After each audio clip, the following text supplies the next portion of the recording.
Hey guys, welcome to my presentation on productive aging. In this presentation, I'm going to be talking about an individual named Francesco Pava, as well as discussing a related phenomenon known as blue zones. So who is Francesco Pava? Well, he's just a regular dude, he isn't famous or anything. But what is remarkable about him is that he's 97 years old. He is a lifelong citizen of Sardinia, Italy, which is the second largest island in the Mediterranean behind Sicily. A little background about Francesco is that he was a pilot in World War II, and after he completed his service, he started a lifelong career as a shepherd for the local community. It is important to note that being a shepherd is a very common occupation on the island of Sardinia, and we will revisit the significance of this later. I found out about Francesco last year when I had watched a docu-series on Netflix called Down to Earth with Zac Efron. Some of y'all may have heard of it. And I thought that he and his community would be perfect for this presentation. So Francesco's exemplification of productive aging is pretty amazing. As highlighted in the article by Colin MacDonald, self-management, social connections, and self-fulfillment are the three major themes that dictate productive aging. When it comes to self-management, Francesco excels at maintaining a daily routine of physical exercise, maintaining social connections, and engaging in enjoyable activities. At 97, Francesco makes a quarter of a mile walk 3 times a day. Not to mention that town in which he lives, Suelo, is riddled with stairs and steep hills. Francesco also makes sure that he has fun. The walk that I mentioned earlier actually has a destination, the local bar.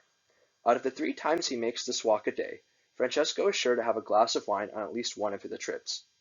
He expresses in the documentary how his healthy indulgence of a glass of wine, it was what keeps him in good spirits day in and day out.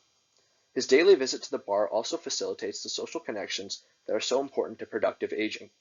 As a respected community member and local legend, Francesco isn't short of company whenever he's spotted at his favorite establishment. Francesco also goes on to express how family is everything, and that he maintains positive relationships with his living relatives, even though his wife recently passed away. Finally, Francesco does not fall short in his ability to participate in self-fulfilling activities. His daily walks and frequent visits to the bar are crucial IADLs that keep his cognition intact at such an advanced age.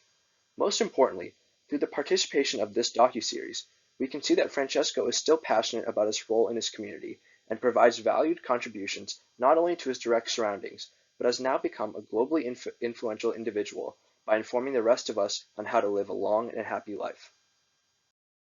An obvious occupational strength of Francesco's is his engagement in physical activity. Walking nearly a mile a day through drastically changing elevations is no small feat for an individual of his age. This routine he has created is a true testament to his physical strength, as well as his mental tenacity in ensuring his body is in the best shape possible. Another strength of Francesco's is his participation in the community. The social interactions that this facilitates has allowed Francesco to become increasingly content with his life, even as he outlives many of his friends and loved ones. Continual dedication to creating new relationships, as well as maintaining already existing ones, has proven to be a large part in why Francesco is as happy as he is. So why is Francesco so special? At the beginning of the presentation, I had mentioned something called blue zones.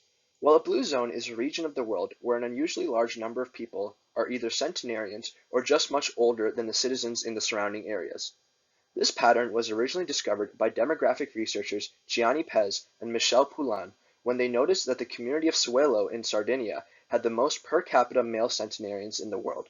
Since then, this research has expanded to include 5 areas around the world that are considered blue zones. Recently, novel research has been conducted on the environmental and lifestyle factors that may substantially contribute to this phenomenon. A study done in 2013 was able to develop significant findings supporting the impact of lifestyle and environmental factors in the creation of blue zones.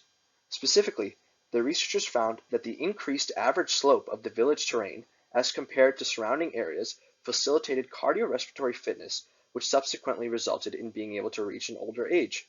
Further, the researchers found that just like Francesco, a large majority of the men in Suelo were shepherds for a significant period in their lives.